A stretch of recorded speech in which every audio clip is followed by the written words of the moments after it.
بسم اللہ الرحمن الرحیم۔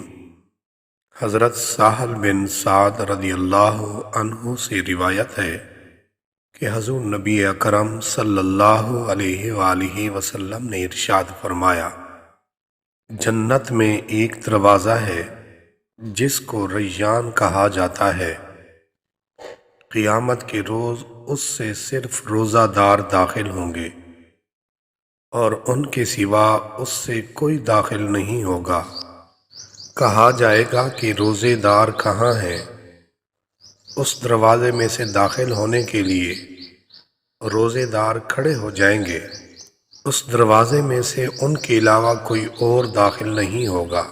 پھر جب وہ داخل ہو جائیں گے تو دروازہ بند کر دیا جائے گا اور کوئی دوسرا اس سے داخل نہیں ہوگا۔ یہ حدیث متفق علیہ ہے۔